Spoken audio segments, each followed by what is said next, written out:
Bueno, vamos a comenzar hoy. Mire, ¿dónde está? Habla, Dora. Ah, ya. Váyase, tiene mucho dolor, váyase. Yo escucho la clase. Consten que la mandé para... Pero ¿para qué si me va a estar haciendo mala cara toda la clase? Más mala cara de la que hace siempre.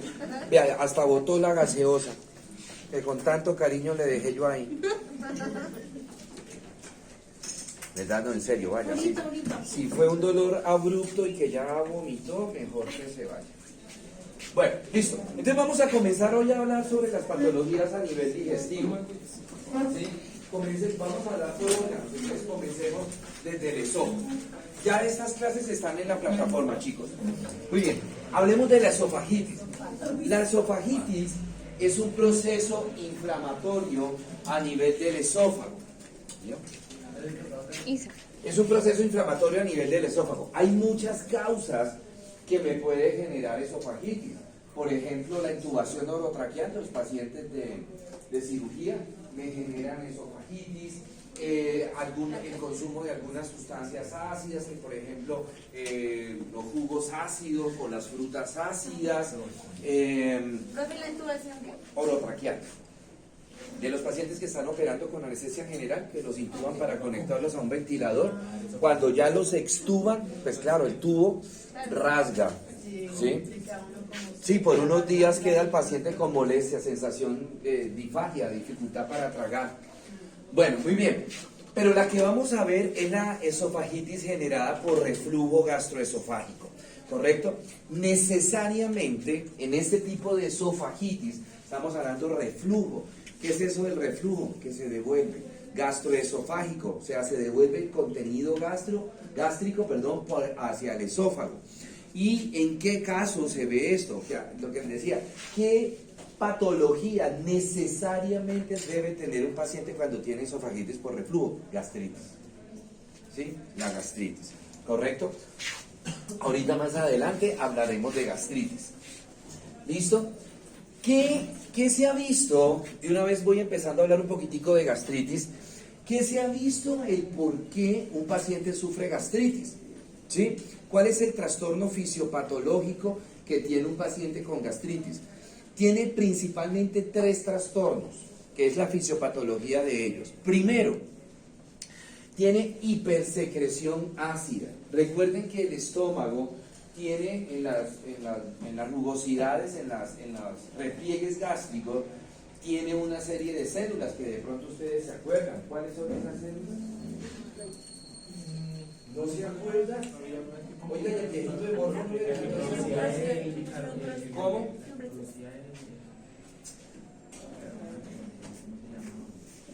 Células parietales, células principales, células simógenas. ¿Sí? Esas células son las encargadas, en términos generales, son las encargadas de producir pepsinógeno, gastrina, ácido clorhídrico, factor intrínseco antianémico, moco, ¿sí? Bicarbonato que decía por ahí Jonathan, ¿verdad? Que en conjunto todo eso se llaman jugos gástricos. Eso, la mayoría de los elementos de todas esas secreciones que les acabo de mencionar, solo una, oigan, no es ácida, que es el bicarbonato. El resto son ácidas. ¿Para qué? Porque acuérdense que ahí ya al estómago llega el bolo alimenticio y esas secreciones continúan desdoblando los alimentos en sus componentes para convertir el bolo alimenticio en quimo, ¿cierto? Entonces esa secreción es ácida. Entonces, estos pacientes tienen hipersecreción de ácido, ¿cierto? Primera condición fisiopatológica.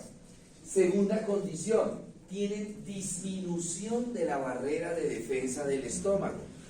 Hemos visto, por ejemplo, la propaganda de Gastrofaz, la de Gaviscon, que es un bombero echando una cosa blanca, esa más o menos para eso. ¿Cuáles son los 2 elementos de barrera, de protección del estómago, de la mucosa gástrica? Uno, el que ustedes dijeron ahorita, el bicarbonato. El bicarbonato, las células parietales, apenas el paciente está masticando, comienza a producir bicarbonato. ¿Para qué? Porque el bicarbonato se empieza a regar por todas las paredes del estómago para proteger la mucosa del estómago de la acidez que viene ahorita. Cuando ya llega el bolo alimenticio al estómago, inmediatamente las otras células comienzan a producir el pepsinógeno, el ácido clorhídrico, la gastrina, para continuar el desdoblamiento de los alimentos. Entonces, esa acidez, ese bicarbonato protege la mucosa del estómago para que cuando se produzcan esas secreciones ácidas, las secreciones ácidas no lesionen la mucosa gástrica. ¿Qué es lo que pasa en un paciente con gastritis? ¿Cierto? De segunda condición fisiopatológica, disminución de la barrera de defensa. Entonces, en estos pacientes hay disminución en la producción de bicarbonato. 1. 2. El sistema inmune produce unas sustancias, unas proteínas que actúan como barrera de defensa, que se llaman prostaglandinas. ¿Sí? Hay unas prostaglandinas buenas y hay otras prostaglandinas malas. En este caso, la barrera de defensa que le ayuda al bicarbonato a proteger la mucosa del estómago son unas prostaglandinas. ¿Cuáles prostaglandinas? DEF1, o sea, D1, E1, F1. Ellas son prostaglandinas buenas, son prostaglandinas que protegen la mucosa gástrica. En estos pacientes hay poca producción de prostaglandinas buenas, ¿sí? D1, E1, F1. Entonces, por el lado que se le mire, la barrera de defensa del estómago está disminuida. Y si a eso le asociamos que está produciéndose mucho ácido, pues con mayor razón va a actuar sobre la mucosa gástrica, ¿cierto? Y tercera condición, tercer trastorno fisiopatológico. Ay, ¿qué pasó? Profe, Señora. pero porque hay disminución del bicarbonato, o sea, porque no se produce. Porque precisamente por disminución de la producción de prostaglandinas. ¿Y eso por qué es? Porque el paciente tiene tiene la predisposición. ¿Y esa predisposición de dónde viene? Vamos de una vez hablando de la gastritis. Malos hábitos alimentarios. El comer a deshoras. ¿Sí? Por eso, ¿alguno de ustedes sufre de gastritis? Sí. ¿Ok? ¿Qué es lo primero que les han dicho? Póngase un horario de comidas. No coma a deshoras. ¿Sí? 7 veces al día. Coma 7 veces al día. Y esas 7 como Imagínense. ¿Cierto? Entonces, esas son condiciones que predisponen al paciente para eso que estamos hablando. ¿Sí? Y la tercera condición es una disminución, ¿sí?, de la tonicidad, una disminución de la tonicidad del esfínter que está entre el esófago y el estómago. ¿Cómo llaman el esfínter? El cardias. Acuérdense que el cardias es un esfínter, aquí arriba está el esófago, aquí abajo está el estómago. Entonces, cuando llega el bolo alimenticio, toca el cardias, ¡pum!, se abre el cardias, pasa el bolo alimenticio al estómago, ¡pum!, se cierra el cardias herméticamente y empieza a contraerse el estómago, ¿sí? Empieza a contraerse la musculatura del estómago para continuar triturando los alimentos y debido a esa contracción las células empiezan a producir esas secreciones, ¿correcto? En estos pacientes el esfínter ya no se cierra herméticamente, ¿sí?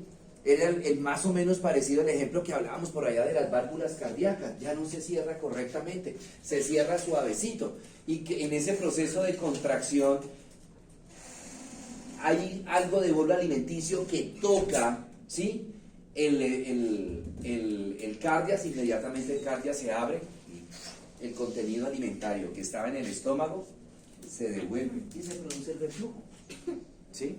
Eso es lo que nosotros, de pronto, no sé si ustedes los han experimentado, exacto, no sé si las personas que sufren de gastritis lo han experimentado, lo más seguro es que sí, y de repente los que no también lo han experimentado, las dichosas agrieras, ese es el reflujo.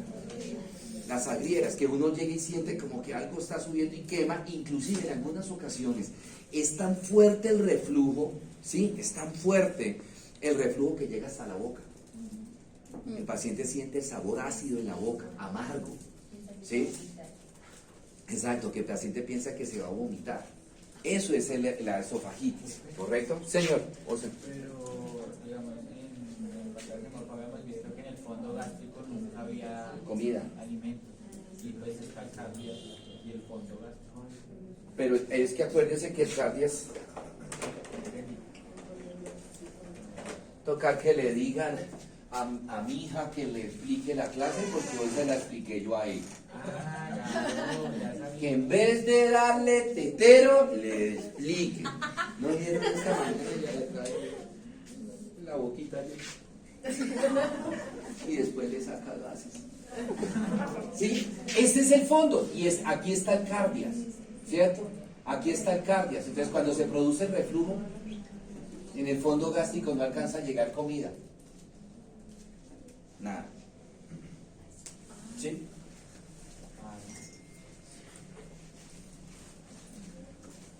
Bueno.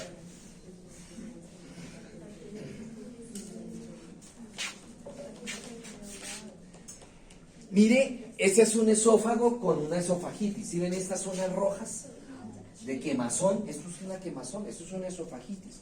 Donde normalmente debería ser un color así, ¿no? Rosadito. Mire, el color es más intenso. Eso es una esofagitis, ¿correcto?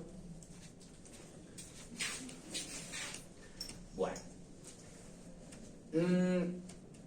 ¿Qué puede pasar en estos pacientes como una complicación? Que se produzca una hernia hiatal. ¿Sí? Acuérdense que el esófago pasa por un hueco que hay en el diafragma que se llama como hiato esofágico. Y el hiato esofágico, digamos que no es que apriete, sino que sí, sino que el orificio del hiato apenas da para que pase el esófago y a los laditos del esófago el décimo par craneal, izquierdo o derecho, y no más. En estos pacientes con reflujo, ¿sí? En estos pacientes con reflujo, pues esto le genera cierta resistencia y cuando esto se abre empieza a acumularse comida acá. Y esa comida, ese polvo alimenticio, ese reflujo comienza a empujar pues obviamente hacia arriba. ¿Y qué pasa? Que esto es ¿qué? ¿Esto qué es? ¿Y el diafragma qué es? Y el músculo, las fibras musculares, ¿qué particularidad tienen? Que se pueden ¿qué? No, abrir no. Estirar, dígame en otra palabra, sinónimo a estirar. Dilatar, otro sinónimo. ¿Cómo? Distender. Entonces, en la medida que se va distendiendo ese orificio que era así, hay algo que lo está empujando, ¿sí? Empieza ese hiato ahí, dice que distendiendo, abriendo. Entonces ya el esófago empieza tiene espacio por donde moverse. Profe, ¿y eso ¿Sí? duele? ¿El dolor del músculo? No. Y entonces ya el esófago se puede ir moviendo y sigue empujando el bolo alimenticio para el reflujo y el hiato se sigue ¿qué? Distendiendo hasta que llega un momento en que el orificio, el hiato esofágico relativamente es tan grande que empieza a meterse por ese hiato, empieza a meterse ¿quién? El fondo gástrico. Esa es una hernia hiatal. Entonces, dependiendo cuando se hace la endoscopia, qué tanto fondo gástrico se está metiendo por el hiato, entonces vienen los diferentes grados de hernia hiatal, leve, moderada, severa. Si ustedes miran por lo general los resultados de una endoscopia en los pacientes con gastritis, por lo general tienen hernia hiatal, así sea leve, una hernia hiatal, ¿sí? ¿Todas son operables? Señor, ¿Todas hay que operarlas? las hernias hiatales no, solo la grado 3. Profe, entonces la hernia hiatal es cuando se extiende, Se dilata el hiato y por ahí, por ese hueco, se empieza a meter el fondo gástrico. ¿Sí? Bueno, muy bien. Miren esta esofagitis. Este es el tejido sano. Miren el color. ¿Sí? Ya está quemado, por así decirlo. Creo que cuando a una persona le da gastritis, pero cada 10 minutos de seguido, hay que... No, o sea, que es... O sea, que digamos pasar 10 minuticos y le da ¿Gastritis? Sí, o sea, que le da el reflujo, que le sube y todo eso. Y pasa un tiempito, 5 minuticos y vuelve otra vez. O sea que ese paciente, el diafragma, perdón, el esfínter cardias está completamente atónico. Hay que, ese paciente primero, pues tiene que ir al médico, le tiene que hacer una endoscopia, ¿cierto? Para descartar qué tipo, o sea, ubicación de gastritis, qué tan, que digamos como el grado de gastritis de ese paciente y descartar que no tenga esofagitis. Y fuera de eso, hacerle biopsia. Ahorita no. Profe, Vamos a la calmación. y eso da, bueno, cuando una persona tiene gastritis, le da cada rato, o sea, por ejemplo, un mes le mantiene dando, o sea, todo el año prácticamente le mantiene dando, y si a esa persona le da, un ejemplo, una vez o 2 veces al año, es lo mismo. El problema no es lo mismo, porque no va a haber la misma agresión que una persona que le dé ataques de gastritis cada rato, pero ya que está teniendo susceptibilidad, sensibilidad y que puede ir paseando, que por ejemplo le da 1 o 2 veces al mes, ¿sí? Ya después más adelantico no van a ser 1 o 2 veces, sino 3, 4 veces y así sucesivamente hasta Como que el llega. comienzo de la gastritis, Correcto. por decirlo. Va progresando. Bueno, muy bien. Ok. ¿Cuáles son las manifestaciones clínicas? Lo primero, pues el reflujo, la pirosis, ¿sí? Segundo, disfagia, dificultad de tragar. ¿Por qué? Porque se dematizan las paredes del esófago. Recuérdense que normalmente el esófago está colapsado, siempre el esófago está cerrado de anterior a posterior. Y en la medida que va pasando algún contenido alimentario, ya sea líquido, ya sea sólido, ese contenido alimentario empieza a ir abriendo el esófago. Entonces, ¿qué pasa? Si se dematiza por la esofagitis, se reduce ¿qué? La luz del esófago. Y el paciente empieza a experimentar las disfagias, que es esa sensación de atoro. Al principio la disfagia es para sólidos. Entonces, por ejemplo, el paciente, a ver, qué sé yo, comió chicharrón, el paciente comió, bueno, cosas sólidas, y el paciente dice que siente como una sensación de atoro en alguna parte del esófago. Posteriormente sigue el proceso, sigue la inflamación, se sigue reduciendo la luz del esófago. Entonces ya la disfagia es para alimentos semiblandos, ¿sí? Después para alimentos blandos, hasta que llega disfagia para los líquidos. El paciente, ahorita vemos unas imágenes de un paciente con cáncer, que ya ese paciente, el tragar líquidos o inclusive la misma saliva le debe doler berracamente, ¿sí? Bueno, la tos espasmódica, ¿por qué? Porque acuérdense que se está devolviendo el contenido y al llegar a la laringofaringe, acuérdense que ahí en la laringofaringe hacia adelante está la vía aérea, hacia atrás está el esófago, la vía digestiva. Entonces, partecito de ese contenido se puede ir para la vía respiratoria. Y ahí, ¿qué queda? Epiglotis. ¿Qué queda? Laringe. ¿Y en la laringe qué hay? Las cuerdas vocales verdaderas. Entonces también puede presentar disfonía del paciente. ¿Sí?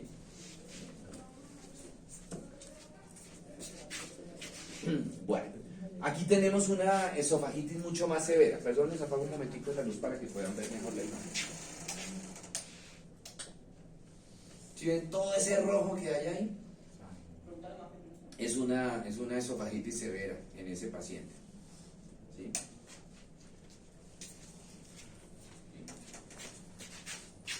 Bueno, muy bien. ¿Cuáles pueden ser las complicaciones? Esófago de Barrett. El esófago de Barrett es cuando el epitelio comienza a cambiar. Yo les he dicho a ustedes, de pronto pregunto, ¿cómo sería la génesis, la progresión de un epitelio hasta convertirse a cáncer? ¿Se las he dicho? Ok. La génesis sería, tenemos, y eso es para cualquier cáncer, tenemos un epitelio normal, ¿sí? Después por cualquier factor pasa a una metaplasia, que es cuando el epitelio comienza a cambiar en forma y estructura, pero poquito, no mucho. Luego, si sigue el agente agresor, pasa a displasia. Y finalmente pasa a anaplasia. Una anaplasia es un cáncer. Una displasia es un cáncer in situ, más adelante vemos que es un cáncer in situ, o es una lesión precancerosa. Una metaplasia se puede revertir, sí, claro, si se pone tratamiento y el paciente se pone juicioso, puede revertir a normal, pero una displasia no puede pasar a metaplasia. Una displasia, o el paciente, el epitelio queda en displasia, o pasa a anaplasia a un cáncer. ¿Sí? Bueno, muy bien. Entonces, el esófago de Barrett es una metaplasia. Esto debería ser así. Pero mire ya los huequitos que hay, porque ya hay destrucción de epitelio. Esa es una metaplasia, ¿correcto? Si el paciente, esto es en esófago, si ese paciente se pone juicioso con medicamentos, se pone juicioso con hábitos alimentarios y todo eso, esto puede volver a cicatrizar. Y me queda nuevamente así. Y pasa a un epitelio normal nuevamente. La idea es esa, ¿no? Que el paciente con el tratamiento, que el paciente con los cuidados alimentarios se devuelva, se revierta la metaplasia a un epitelio normal. ¿Sí? Bueno, tenemos las úlceras. ¿Sí? Que es ya cuando se abre un hueco, cuando ese ácido ya destruyó el epitelio y sigue atacando ¿en qué? En profundidad y pasa de la capa mucosa, pasa a la capa muscular y se presentan las úlceras. Y acompañado las úlceras, que siempre en un órgano, cualquier órgano que uno tenga en el cuerpo, la capa muscular es donde están los pedículos vasculares, es decir, los vasos sanguíneos grandes. Entonces, si se empieza a destruir la capa muscular, pues se van rompiendo los pedículos vasculares. ¿Y eso qué puede traer de consecuencia en el paciente? Hemorragias, ¿sí? La hematemesis, los vómitos con sangre. Bueno. Anormalidad en la motilidad, deja de moverse el esófago, ¿sí? Por la inflamación, se cierra el cardias y se empieza a retener, ¿sí? Se empieza a retener alimentos ahí en el esófago, generándome lo que se llama la acalasia. Acalasia, ¿verdad? ¿Sí? Bueno, muy bien. Ok, preguntas, dudas.